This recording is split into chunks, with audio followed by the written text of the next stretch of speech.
Good afternoon, everyone. Thank you for coming. Our first seminar for this semester, and we are more than happy to have here Jeremy Moss from Professor in philosophy. So Jeremy is an expert in political philosophy and applied philosophy. I'm not sure if I pronounce it correctly. My Hebrew accent is like ruining that. Perfect. You're also the co-director of the Practical Justice Initiation in here and lead the climate justice. And because of that, we thought that it will be great to have him here because we always speak about climate in the direction of what we do as engineering, but there is also the ethics that's really important. He chaired the UNESCO working group on climate ethics as well. So as you can see, he's world expert in the area. He got the Eureka Prize and the Australian Association of Philosophy Media Prize. He has quite a lot of books. He was awarded quite a few of ARC grants. So I think that from all this one you understand that probably is the best person to speak and to give us another point of view of climate and climate change. So Joey, thank you very much for coming to SPREE. I think that it's your first visit here, so I hope that you will enjoy my first official visit, and probably the first official visit that doesn't involve alcohol or coffee or something like that. So nice to... So next time we will bring the alcohol. Let's welcome first Jeremy. Thank you very much. Thank you very much, Ziv, and thank you, Oliver, and indeed to SPREE for inviting me to give this talk. I'm very much looking forward to testing a few things on you and to getting your feedback on the kind of things that I wanted to talk about.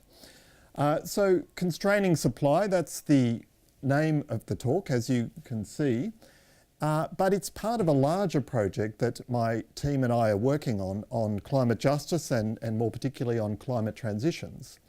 And what we're trying to do as part of that project is understand the kind of moral or justice type considerations that ought to inform our transition from a high to a low carbon society. And we're trying to do that because it's often something that is acknowledged as being part of the mix when we talk about our response to climate change or indeed rolling out some particular mechanism, policy or technology that will help with mitigation or adaptation. But it's often something that I think is sometimes left to last or perhaps not explored to the degree that it should be, and that's what we're trying to do.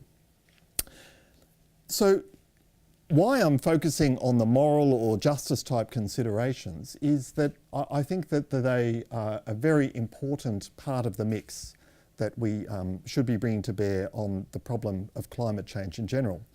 And before I start talking about the real sort of subject matter of the talk, which is the merits or otherwise of what I'm calling supply side, or what people call supply side policy responses to climate transition, particularly how we phase out fossil fuels. I just wanted to try and give you a little bit of a case for why it is important, I think, to think about justice type considerations in this context.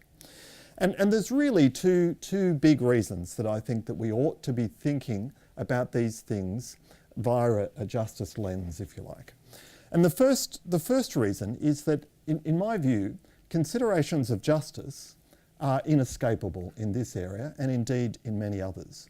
So if you think about what's required to undertake a climate transition, it's going to involve a great deal of expense, a great deal of disruption, a great deal of cost and change in all sorts of predictable and unpredictable ways. It's also going to have a tremendous amount of benefits. So I obviously, giving a talk in this department, don't need to describe those to you. You're well aware of those, given the research, the kind of research that you do. But the general point is that any kind of climate transition will have significant benefits and significant burdens. And no matter what we do, we have to, I think, take a care for considering how it is that those benefits and burdens will be distributed across the population in this country or indeed in many countries where there'll be effects of a climate transition. And if we don't do that, then we risk making the problem of climate change worse. So if we get the wrong people to pay for for instance, or the technologies are delivered to the people perhaps who don't deserve them or don't make the best use of them, then we would have compounded the kind of injustice that climate change is likely to have an impact on us anyway. So I think it's important to have principled and justified reasons why we go about things in our climate transition in the way that we do. If we don't have those reasons, if we don't have that framework and justification, we risk making the problem a lot worse. So in that sense, I think justice considerations are inescapable when it comes to talking about climate transitions. Now, the other sense in which I think more particularly justice considerations are important is when we get down into the detail. So it's all very well when you come to talks like this to hear someone like me saying justice, fairness, equity, whatever you want to call it, is inescapable. Everyone nods their heads because after all, no one's going to say, no, my policy is going to be unjust, unfair, inequitable. No one's going to say that. So what that tells us is that it's very important to be able to specify what those kind of principles are. Okay, get down into what in philosophy we call not just a concept of justice, but a conception, a particular conception that has workable parts, that is able to set priorities, tell you what to do, and so on. And the kinds of broadly conceptions of justice that we need to focus on, obviously we might adopt a policy when we're thinking about climate transitions of whatever we do, we don't make anyone worse off, okay? Having a no worse off test, right? That's kind of an obvious and minimal thing that we need to do when we're thinking about climate transitions. But more ambitiously, perhaps we ought to think about the ways about having goals that actually try and make substantial sections of the population better off when we think about our climate transition. So make people more equal, for instance. We need to decide which kind of conceptions of justice that we're going to employ when we transition from a high carbon to a low carbon society. And what that means for me is that we need what's called a unified approach to a climate transition or our response to climate change in general. That is, we need an approach that of course has robust mitigation and adaptation goals, but we also need an approach that's able to tell us what kind of social justice benefit and burdens there are for taking our approach and how they're going to be distributed. Okay, and I think those social justice goals, they need to be in there at the start, not at the end. Okay, so we don't think of our response and then think, geez, how's this going to affect people and is that a good thing? We need to do that at the start. That's part of my claim. So that's just a bit of a background for why I think it's important to talk about justice or moral issues when we're talking about our response to climate change and more particularly about trying to plan a climate transition. Happy to discuss that more at the end. So that's a bit of a background to what I wanted to say today. Here's another bit of background that I'll just talk about very briefly, and that is the kind of situations, emission-wise, we find ourselves in Australia.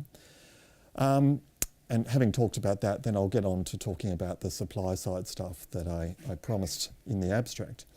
Now, obviously, I don't need to tell researchers at this university and elsewhere that things are pretty bad emission-wise, that in a country like Australia, these figures are a little bit old now, but sadly the trend hasn't improved very much. But in a country like Australia, we're a very high emitting country, either per capita or as an aggregate. You know, we have about 2/3 or 3/4% of the world's population, but we have, I don't know, 1.5, 1.7, something like that, percentage of the world emissions. So we're kind of punching above our weight, as it were, when we're considering our contribution to the global carbon budget. But it's my claim, in fact, that the picture is in fact much worse than this. And it's much worse because we're a country that exports fossil fuels as well. Okay, so again, these are slightly out of date, but the blue line there is the what is it? That's the aggregate emissions for Australia. The, I don't know what colour you call that, sort of tan, I suppose. That section there is when you add the emissions that are produced by all the coal that's exported by Australia, and then the one on the top is obviously the gas. So when you add those emissions to the total emissions that are produced within the territory of Australia, Scope 1 and 2 emissions as they're called, our emissions profile looks a lot worse than if you just count territorial emissions. And you might be thinking, well, what's that got to do with anything? After all, when we ship coal from Australia, it's burnt primarily in Japan, Korea, and to some extent China. They do the burning of the coal. They produce the emissions from their smokestacks, not in ours. And according to the United Nations framework, then those emissions get counted within their domestic carbon budget. Now that's certainly true. That's how the world counts emissions. And morally speaking, that's probably how the world attributes responsibility for the harm that those emissions does. Okay, so when we're thinking who's morally responsible for climate change, it's those people who do the emitting. How much emitting do they do? Well, we count within their territory. Now, I think, and that's, okay, sorry about that. I think that way of seeing things is a mistake. I think that territorial model of counting emissions is false for a number of reasons. And the main reason is, well, and I think that has a couple of consequences rather. I'll say why I think it's false in a moment. But I think that we ought to think about countries who are exporting fossil fuels as at least partly responsible for the emissions and the harm that those fossil fuels cause when they're consumed in other countries. And I think that has two consequences. One, that I think we should expand exporting countries' emissions budgets, the amount of emissions they actually produce.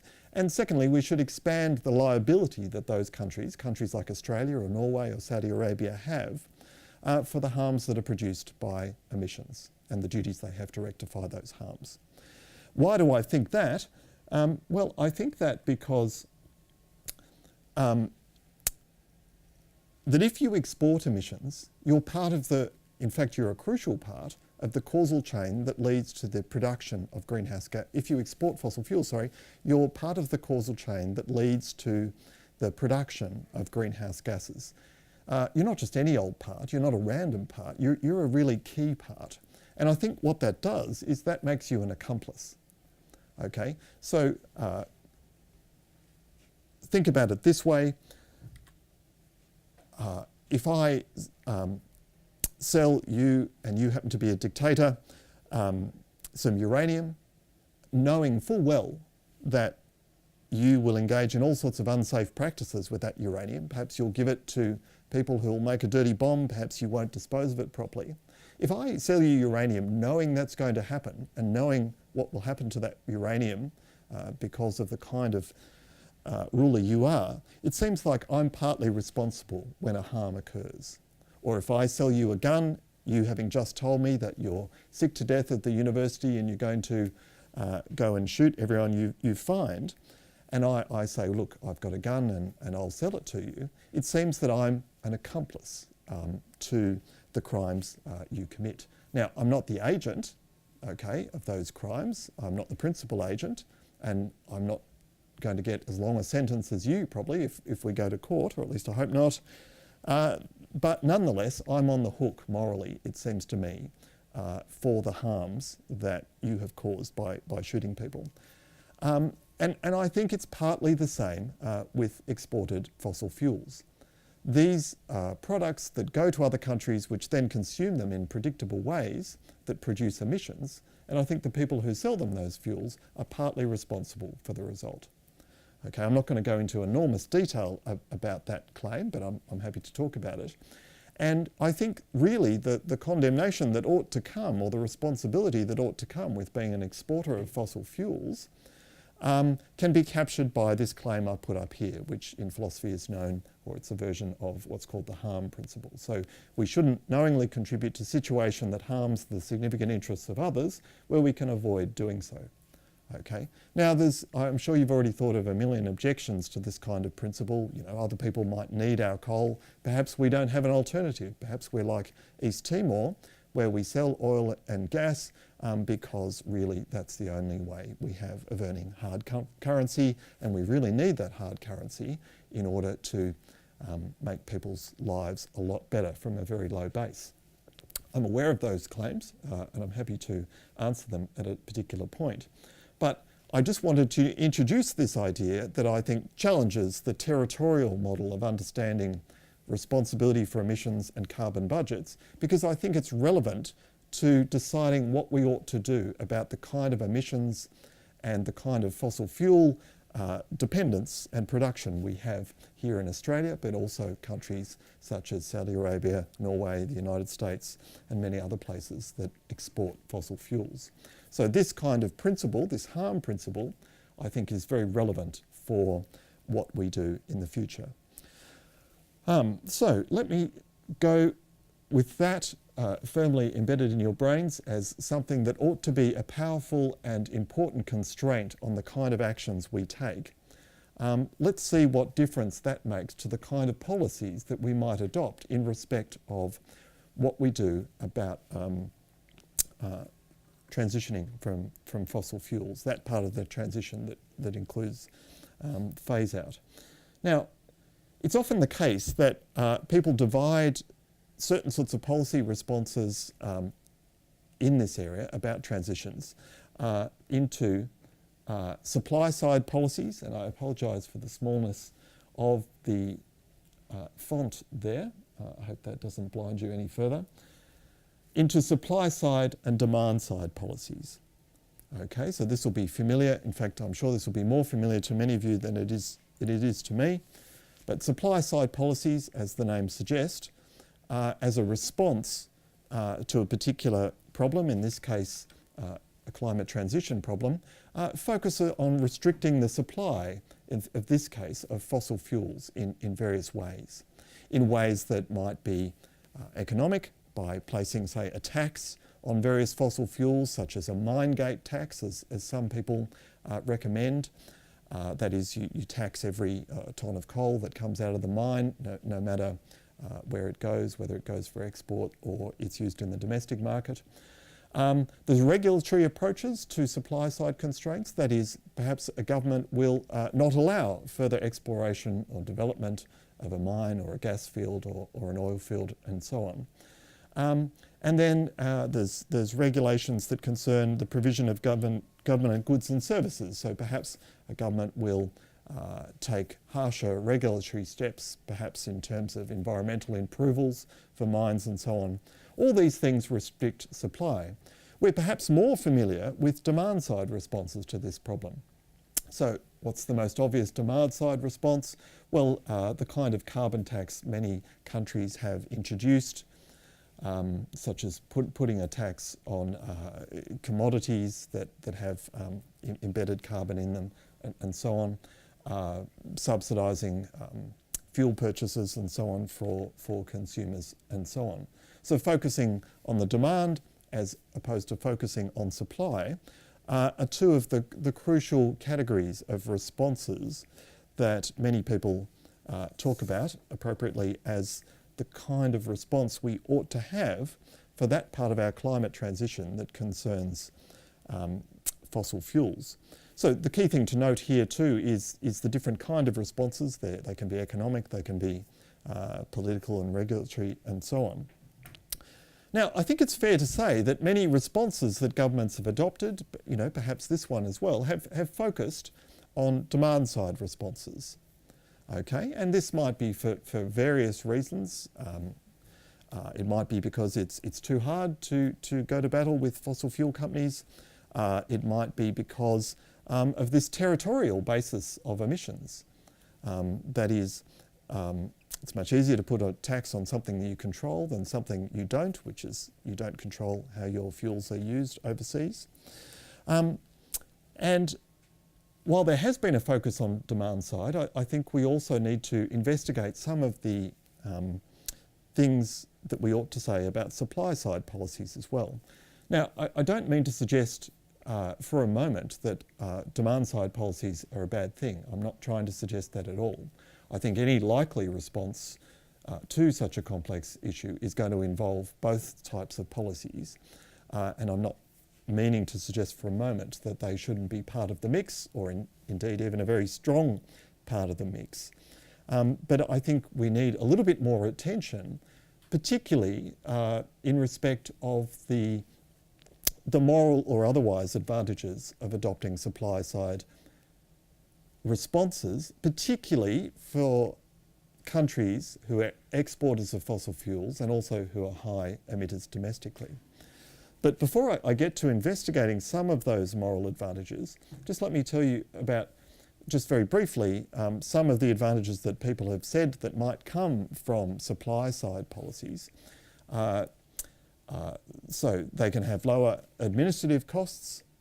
It might be much easier to restrict a mine's output than it is to monitor a carbon tax on goods and services more broadly within society.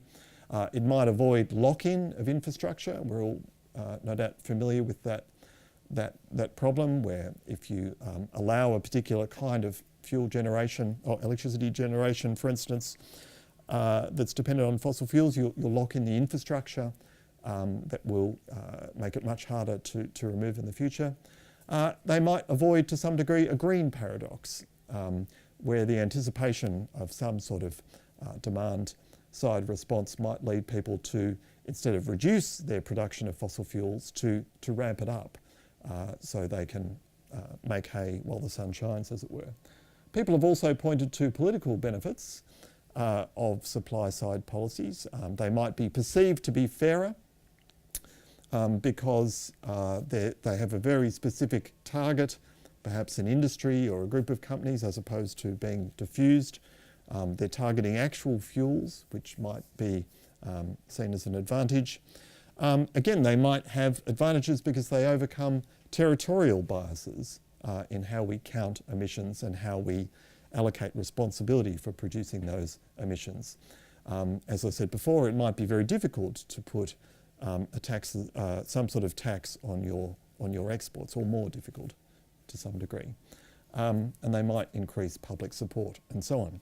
So look, there are some economic and political advantages, just very briefly described, but what I want to try and do, as I said at the beginning, is try and understand some of the moral implications of adopting supply-side approaches and try and evaluate it from that perspective, because as I said at the beginning, I think that is a dimension of our response to climate change that ought to be there from the very beginning when we're evaluating the kind of questions such as what ought we to do. And I think that they come down to 3 or 4 definite advantages that could be said to be entailed by some supply side responses. The first advantage is it best reflects the injunction of the harm principle. So remember, I put up the claim earlier, which said that if it's inappropriate to significantly affect the interests of other people where you can avoid doing so. Okay, and that should be a powerful and important constraint on the kind of actions we do.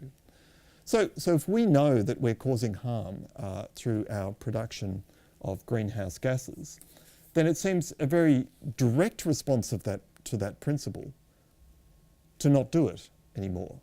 Not just engage in it, tax it, and then compensate people. But it seems the most direct and obvious thing to do in response, if you really believe in the harm principle, is simply not to do something. Now, I'm not suggesting for a moment that you can just stop producing fossil fuels. That's obviously something that is impractical. We have to have a phase out rather than something that is more dramatic than simply stopping it. It would be extremely unjust to stop doing that immediately because we don't have the alternatives in place to provide the kind of things that fossil fuels provide at the moment. So anything that says that you have to just stop now has to be modified to some degree. But nonetheless, it seems a more direct response, having a supply side response, morally speaking, maybe not in other ways, but morally speaking, seems to be a better way of observing the constraints of not harming people. The second way in which it might be advantageous is that it allows us to rank our responses. So thinking about the list of responses that are often contained in supply side approaches, whether it's restricting exploration or curtailing subsidies and so on, it might give a preference to those ones that I suppose had a more immediate effect than those that didn't. If you're observing the constraints of the harm principle, then, and you think that it's better to favour things that stop rather than just tax and compensate, for instance, that might lead you to rank the different things, different elements of your toolbox, if you like. Thirdly, supply side constraints might be very appropriate to the situation in which countries like Australia find themselves in that we need, in my view, a policy response to exports. You know, exports, the emissions rather from our exports are at least 3 times our domestic emissions. Okay, and so even if we went 100% renewable tomorrow, in my view, we'd still be morally implicated in the production of greenhouse gas emissions that were many times what we'd saved by having a domestic transition. And supply side constraints seems to be one way of responding to the problem we find ourselves in that respect. A more direct way than demand side, which it's very hard for us in the absence of a global agreement to be able to have any impact on. It's very hard, obviously, for one sovereign nation to impose demand side responses to some degree on other countries.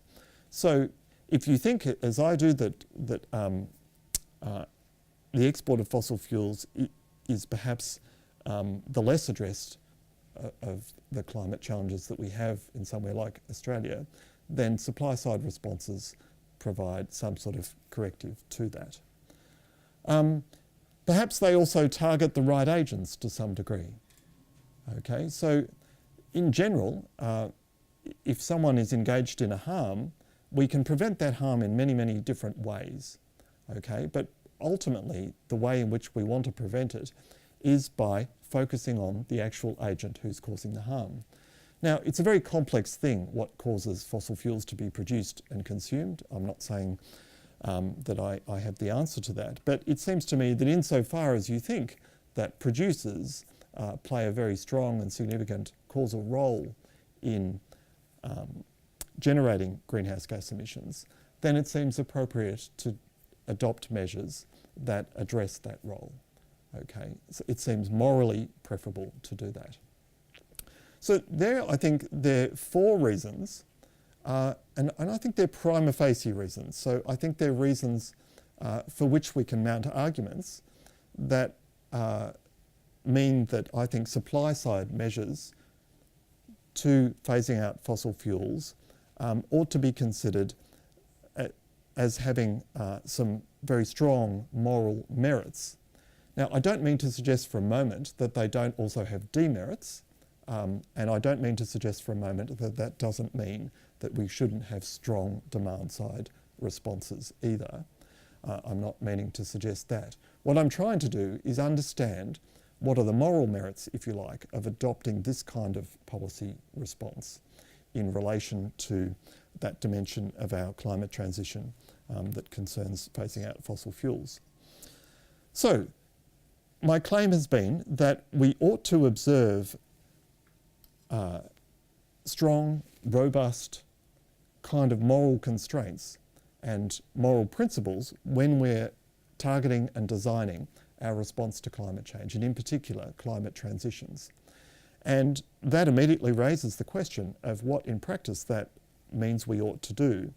And I think that I hope to have made some of a case for saying that supply side responses ought to be a very strong part of that, because they have clear moral advantages over some other responses. So I might leave it there, and thank you very much, and I look forward to your comments. Thanks. Thank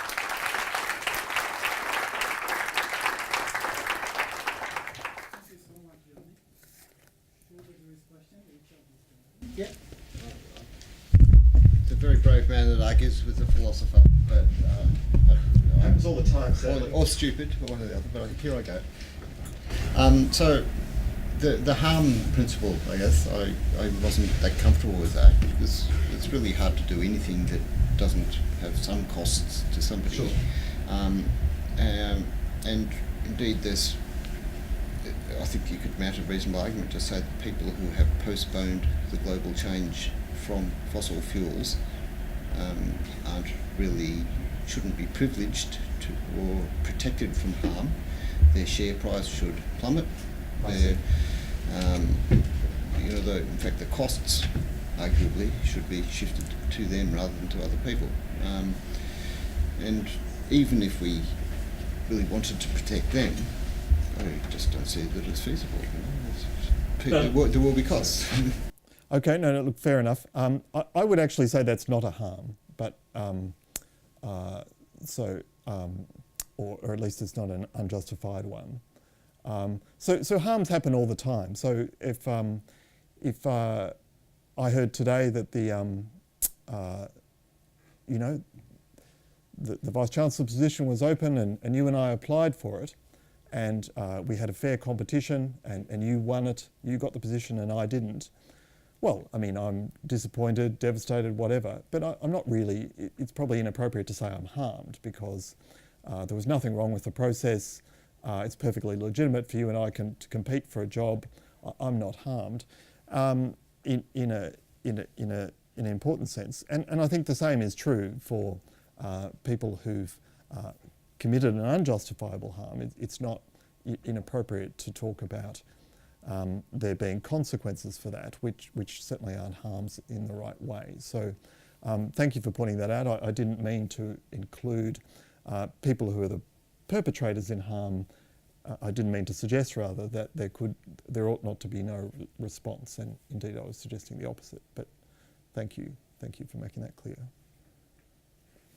If I just could segue off that, I think perhaps I sort of had a similar thing. It's this sort of standard starting point that a change shouldn't make anyone worse off. And in your example about both of you applying for the VC's position, you'd still be a professor of philosophy even if you didn't get it, so that would still hold. And whereas I actually have a problem with this idea that we should look at change as not making anyone worse off. Sure. Because that assumes the current sharing is appropriate, whereas it totally isn't. So I don't know if that's the same concern, Richard, Well, but it's closely related, and I agree with that one too. Look, so I was just giving that as an example of a sort of a morally minimal response. So I agree with that. I think it's, in fact, practically speaking, I mean, it's logically possible, but practically impossible to have no losers, as it were. I mean, that's very true, and I agree with that. I was really introducing those two ideas. One was, let's maybe not make at least society not worse off overall. That's an important but minimal moral goal.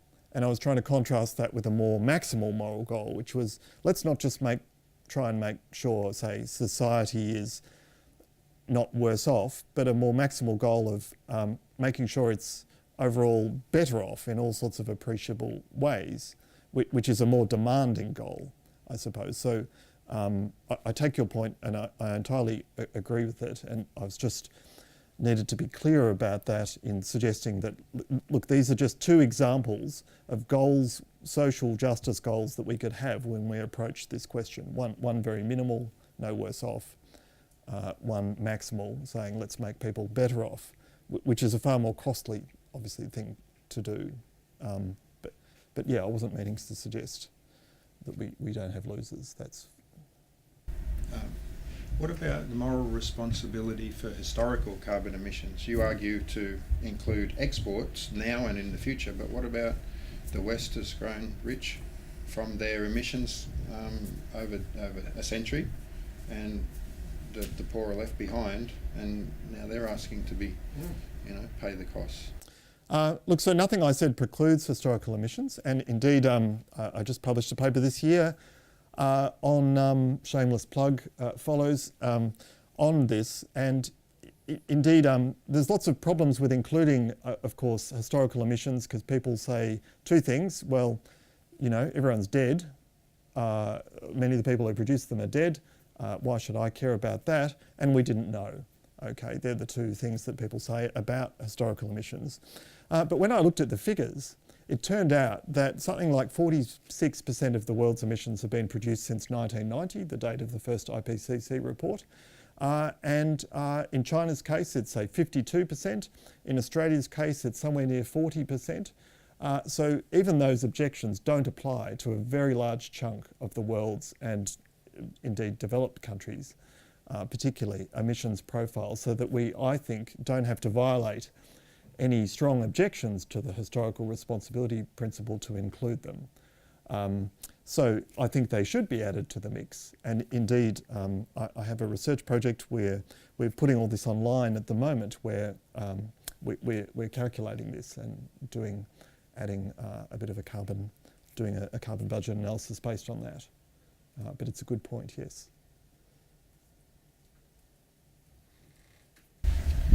Hey, Jeremy, the part of the supply side moral argument here obviously is that there's some certainty around what's going to happen with the coal or whatever that the other countries are receiving. They're going to burn it into the atmosphere, and it's going to add to the greenhouse gases.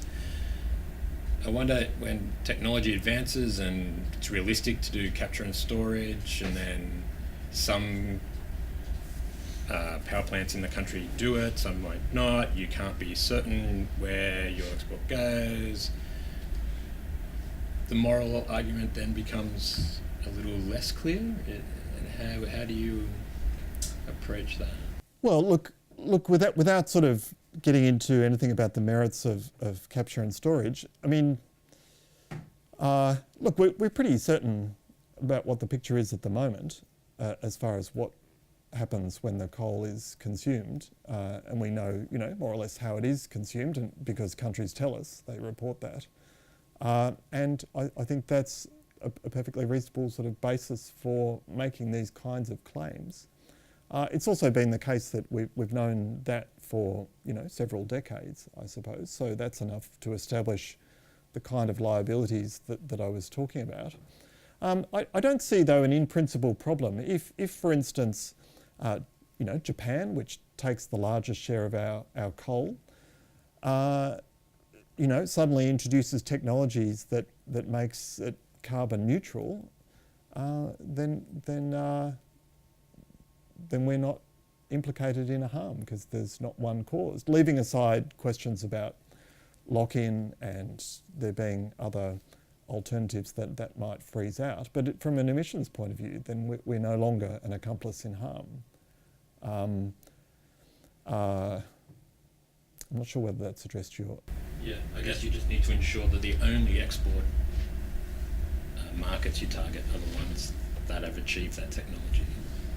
Yeah. Well, look, there's an interesting problem with gas, right, in this respect, a similar one, because people say, look, gas is good because gas emits less, setting aside disputes about how you count emissions and so on, their global warming potential and so on. People say gas is better than coal because, it has X% less emissions. But that's only true if gas replaces coal. If gas is meeting new energy demand, then, it's counterfactually true that it's better than coal would have been, but it's actually adding to emissions. There's no savings at all. It's just you're emitting less than you otherwise would have, but it's no saving whatsoever. But we don't make any distinction about who we sell it to and why in that respect. I don't know who's chairing. Jeremy, thanks very much for the interesting talk. I think one of the challenges we face, and I guess speaking historically, if we went back and if people got pinged for historical emissions, you could go back to the 70s or the 80s and all of those eras when people did wave the or raise the flag of climate change. Some people would have raised it back then. I think Graham Pearman, if I'm getting the name right, from CSIRO, probably wrote his first paper in the late 70s, early 80s. I guess the challenge would be, people would say, well, we could have swapped over. What could we have done? How could we have avoided burning coal or burning gas or oil? There could have been some things that could have been done. We could have been more efficient, which we some cases did, but say swapping over to photovoltaics back then would have cost 20 to 30 times its present cost of electricity, and probably could have instigated an economic collapse. So I guess there'd be a challenge. I think you'd find it a challenging thing to go back and say, well, as soon as we knew about the harm, were there any alternatives other than the fossil fuels? Because we'd built, it takes an enormous amount of time to build this infrastructure, and we're sort of, well, I'm committed. No, look, I don't dispute that. But so 2 points on that. Look, it seems to me that nonetheless, that if you were a country that was emitting a lot at that period, it still seems to me morally intuitive that you might nonetheless assume a greater liability than a country that wasn't emitting much at the same time. So I think somewhere like Australia, or indeed any other OECD country, is still going to be on the hook, even if the alternatives were not particularly plausible. But if you fast forward a little bit to when it was, in 1992, the governments of the world, or many of them, signed, the Rio Agreement, where they said, climate change is happening, we need to do something, blah, blah, blah. And from that point, we have to ask ourselves whether, morally enough has been done. And, if you're contributing to a harm and you're not doing much about it, that does seem to me to increase your liability, at least from that point. And as I was saying, the figures from 1990 to the present, they're going in the wrong direction. Whereas if people had acted as they should at that point, they'd be going in the other direction. Not as you correctly point out, immediate dramatic drop, but there'd be a trend, and the trend is the opposite to that for the majority of that period. And so that, in my view, puts you on the hook. Maybe let's give... I guess I'm interested in the the supply side, particular focus. If the goal is to control the harms that the transition will cause, isn't inherently supply side you have less control? Because say you stop digging up coal, you can't tell which village in India isn't going to get power because of that. Not to say that that's true, but if you're acting at the demand side, you can be more targeted in preventing harms, because you actually know directly I'm giving this person another option. Whereas if you're further away from where people are living or interacting, then you've got less control over who's going to get harmed. Yeah, look, so a very good point. Look, I suppose that those sort of range of policy options, it's hard to think about it in a way, because that sort of assumes that I could either apply supply or demand policies, and I can't in the international exports case, really, because if I'm the Prime Minister, I don't really have much control over what kind of demand policies that they adopt in places that use the coal that we export. So there is that kind of problem. And given that's the situation, that seems to lean in favour of supply side to some degree. Supply side is also variable in that way as well. As I was trying to suggest, supply just, you should see constraining supply as a spectrum. The most severe constraint is going from whatever you produce now to zero, and the other one is, producing 99% of what you produce now. So you can constrain supply in different ways. So you might still export to India, but not Japan, for instance. Now, I'm not an economist. This is no doubt obvious, so I can't go into more detail about how that would work in practice. But it seems that you still have levers in both. I think that we have class after us, so which of the day do you want to choose who? Which? No, somebody who hasn't had a chance yet. Go ahead. No, I had one chance. So just on the constraining supply side, there could potentially be a moral harm that if we cut LNG or coal exports to Japan, causes price spikes in the country, which then in turn causes harms to those citizens in the form of higher prices, can't transport goods, whatever it is. How do you find that balance between? So one of the good things about being a philosopher, I find, is there's a division of labour. No. It's so. One of the good things about being a philosopher is that we talk at reasonably sort of abstract level. And the case I was trying to make about these advantages were what I was calling sort of prima facie or pro tanto kind of advantages. And what that means is that not considering other factors, these are very strong moral reasons to support something. Now, it may be, as you point out, that the consequences of constricting supply drastically do produce all sorts of horrendous flow-on effects which might outweigh the goods of constraining it. That might be true. That might be true. And then we'd have to make an all things considered judgment, that is, a judgment weighing all the factors about what to do. But, when I hear claims like that, which are very important things to put forward, you think, well, there are ways for the Japanese government to prevent that happening, perhaps.